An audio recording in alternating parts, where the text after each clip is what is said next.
Insights, a podcast by Pharma.Aero. Welcome to Pharma.Aero's collaborative podcast, where we explore the complexity of the life science and the medtech supply chain. I am Frank van Gelder, Secretary General of Pharma.Aero. We are excited to launch this series of podcasts that delve deep into the challenges, issues, and innovative ideas that shape our dynamic industry, with the valuable contribution of our global community of Pharma.Aero members and partners. In our inaugural series, we delve into the concept of environmental sustainability and its significance for different stakeholders within the healthcare supply chain. What are the sustainability objectives and practices in each segment? What are the costs involved in achieving them? And perhaps most importantly, do we have a choice in prioritizing sustainability? Join us as we seek answers to these pressing questions. Today we have the privilege of hosting three guests, members of Pharma.Aero, PSA BDP International, Swissport and EMBALL'ISO, interviewed by Alice Iacubescu. Welcome to our podcast. It's a pleasure to have you as guests. We have here a ground handler, a packaging company, a port and logistics solutions provider, so different segments of the industry. First of all, thanks for inviting. I'm Darrel Chong. I'm based out of Singapore. I'm from PSA BDP. It's a company that's owned by PSA International, which is a port operator that's headquartered out of Singapore. My role is I'm a global head of life science and healthcare for PSA BDP. My name is Andreas Behnke. I'm the CEO and station manager of Swissport in Basel-Mühlhus. My name is Florence Lehec. I'm head of marketing at EMBALL'ISO. EMBALL'ISO is a passive isothermal packaging supplier present worldwide on 4 continents with 10 production sites near our customer needs. What forms does sustainability take in your respective sectors? Well, I suppose we may have the same challenges as maybe a port has. We as a ground handlers in Swissport, we are committed to reduce emissions, not only for pollution but on fossil oils, but also noise emissions is a big issue. At the airport, you have a lot of people living and they want to have a better quality of life, so we are also helping the airports to reduce the noise emissions and departure times by being faster in the evening. So, and I can imagine that the port situation may also be similar. Right. Yeah. For PSA, generally we focus on the ocean aspects of the supply chain and also the terminal part of it. I think from that angle, our challenges are quite similar to yourself. And in terms of how do we actually be able to reduce our Scope 1 and Scope 2 emissions, be able to electrify the source of our energy, leveraging more on solar energies. But I would say that I think I won't see it more like a challenge, but maybe an area that we need to, an opportunity is really how do we collaborate with the stakeholders across the chain to help to reduce the CO2 emissions. I think that's an area that we see there's a lot of opportunity for us.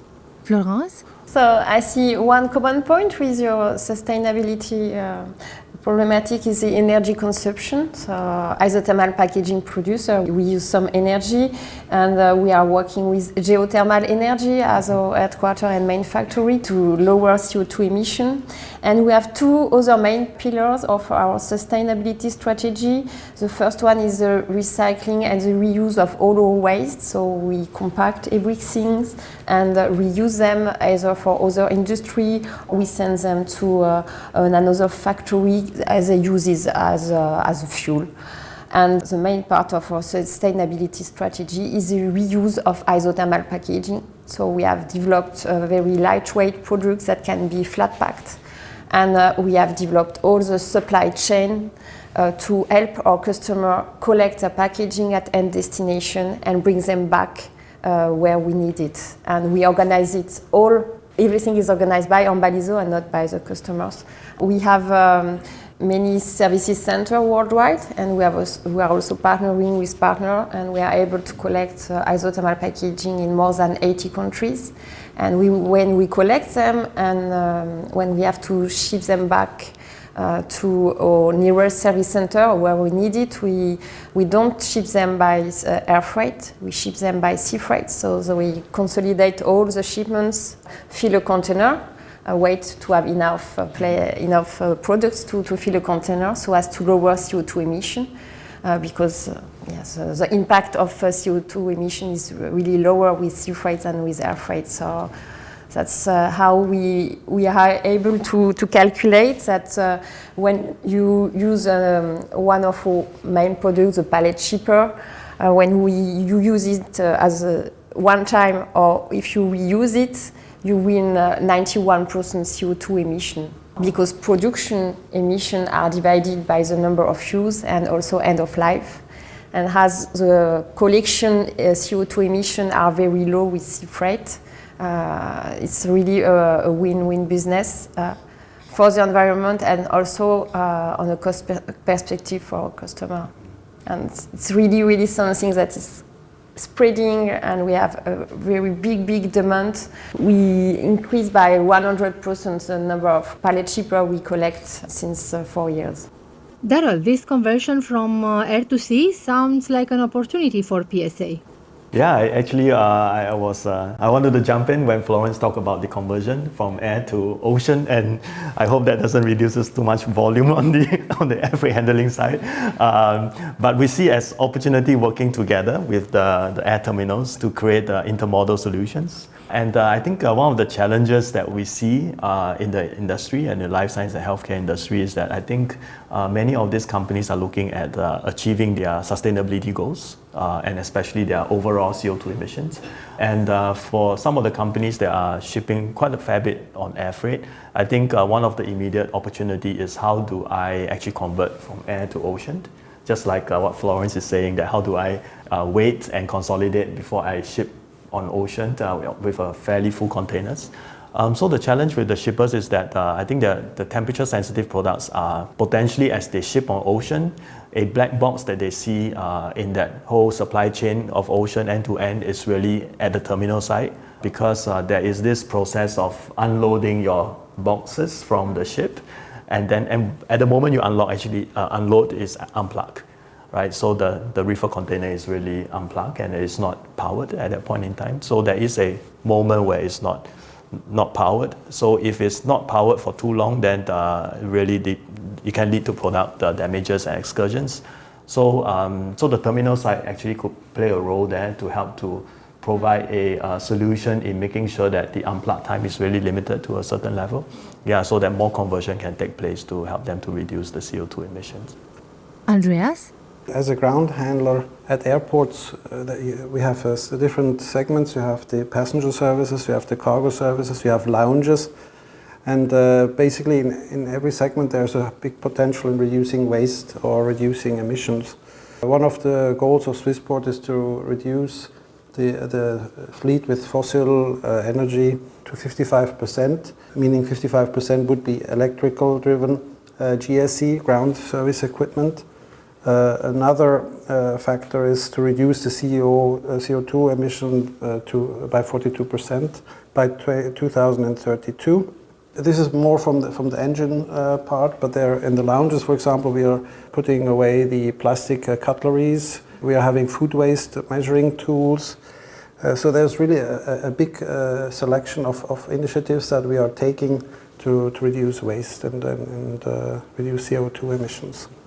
From the cargo perspective, there's some other initiative. We're trying to implement the cross-dock, that is a container loading terminal where we can load containers inside the cooling cell. This way we can reduce trucking costs and time for the suppliers.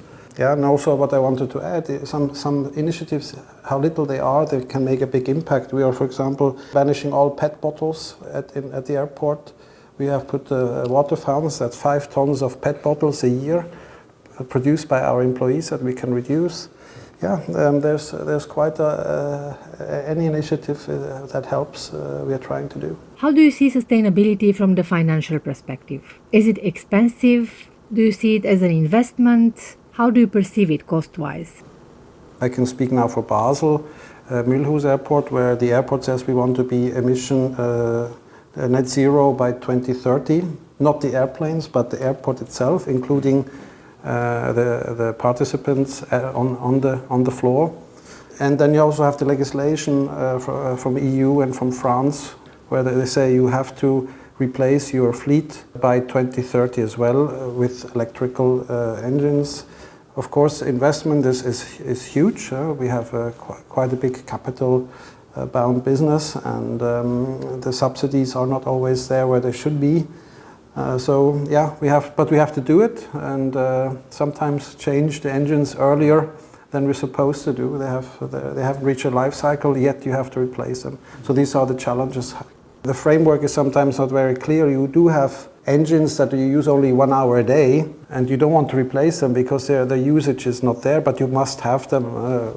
Example, we have a 12-ton forklift that we use 1 hour a day or even 1 hour a month, but you have to have it. Sometimes you have an aircraft engine you have to move, and you don't replace that one with a new forklift that will cost you €500,000. So it needs a little bit a leeway to put it into correlation which ones are important. Right now, the ground power units are the ones that the French legislation want to have reinvested into eGPU, and that will be a big investment for us now in the coming years.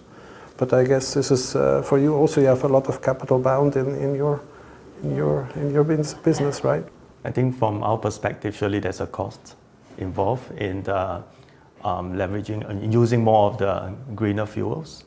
But if you look at it from a long-term perspective, it's investing for the future, to be more efficient, to be more carbon neutral and carbon friendly. We do see that these investments are necessary, and it will become part of doing business, especially when it comes into financial reportings, carbon footprint emission reportings that eventually will become part of the potentially becoming part of the requirement as part of your annual reports at some point in time. And also we are in the business of doing having partners with the ocean carriers and also with the large shippers and manufacturers. So for us, we see that investing into becoming CO2 neutral it will be a critical selection process, I think, for our partners as well. So we do see that as a very essential part of the way forward. I don't see sustainability as a cost. In fact, it's an investment, and our business model is based on this now. 10 years, 15 years ago, we were an isothermal packaging producer. Now we are a servicing provider. We offer reverse logistics and circular economy to our customer. Most of our turnover is done now with packaging that are reused and with the supply chain services we offer. So sustainability is the basis of our business model. You mentioned collaboration among stakeholders as being an important factor when it comes to sustainability. How does that work? From a port perspective, the key partners that we work with are with the ocean carriers. So I think one of the example of collaboration from a sustainability perspective is, for example, we work with ONE. It's a Japanese ocean carrier. So what we did was that from a reefer container perspective, the refrigerant has certain shelf life. So after it's being used, typically in the past, it will just be released into the atmosphere. So that contributes to the greenhouse emissions.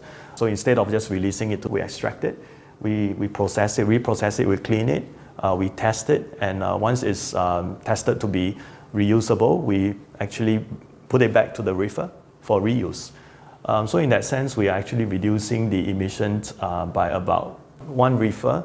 The emission reduction is about 4,000 kilotons, or around that range. So what it means is that it's equivalent to someone driving an internal combustion car for 1 year on the road. So one container savings is actually one person driving a car on the road for 1 year. So it's quite significant. So in PSA terminal, we handle about 500,000 reefer containers. So that is, if we can convert all this within 1 year, that is like 500,000 cars saving of emission. So that's one example of what we do with a ocean carrier partner. From a PSA BDP standpoint, what we did was, of course, there are examples around conversion, air to ocean. But besides that, I think one interesting program that we are looking at, we have already launched, is what we call a green label certification program. So what it does is that it looks at the ocean routing of a shipper. Maybe they are shipping out from Genoa, Italy into Singapore. And then we say that for that route that you are using today, what if we can recommend you to use certain carriers that are already using biofuel? We can recommend you to use certain first mile and last mile truckers that are already using biofuel. And we can put you on shipping your container through certain terminals, equipments within our Genoa PSA port and also Singapore, because there are certain terminals that are already converted to be green. If we put you on that pathway, and if you compare your new partnership on that route, there will be actually a CO2 emissions reduction. And we can compute that reduction because we are in partnership with a consulting company that actually does this validation, measurements, and issuance of certification. So we can work with them and say that, okay, the reduction is X amount. We can issue that certificate back to the company and say that, okay, that is your reduction. And they can actually inset their total CO2 emissions. So that's a way to help them to actually achieve their goals. So those are the two programs that we have. Andreas? In terms of collaboration, I think we have to go a little bit the innovative way. I give you two examples. The first one is working with a startup company from ETH Zurich, who created a software, an AI software, to measure how much food is being thrown away, either by us in the kitchen or from the visitors of the lounge. And we have now done this since 8 months, and we could reduce the food waste by 80%. It's quite stunning. And if you imagine if you can replicate that in other activities and processes, or being it in the cargo side, being in the passenger handling side, and I think that's the way we should go forward. The second approach we took is to invite students from the University of Advanced Science in Basel. They were the ones who were working with forwarders, with airlines, with exporters, and with us, obviously, to see how we can construct this container cross-dock. And just imagine, besides the time advantage that there is, we also could reduce empty truckloads, about 3,000 empty truckloads a year, to go to the supplier warehouse. And I mean, you know how much fuel a truck consumes. These trucks transport an empty container.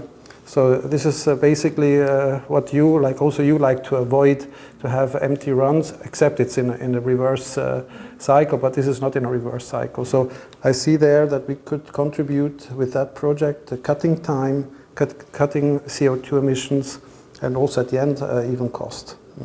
So these are, I think, two very good approaches we will continue to do. And I think as companies we have also to train people to repeat, to help our employees understand also that they can also act for this. So if we all train customer, people, employees and speak about it, we will make some progress in sustainability, because everything is on our hands and not on the end of the company, but of each individual. Florence Lehec from EMBALL'ISO, closing our first Pharma.Aero podcast, together with Darrel Chong from PSA BDP International and Andreas Behnke from Swissport, interviewed by Alice Iacobescu. Dear listeners, we hope you enjoyed this first episode. Stay tuned for more to come. I'm Frank van Gelder. Till next time, and all the best to you.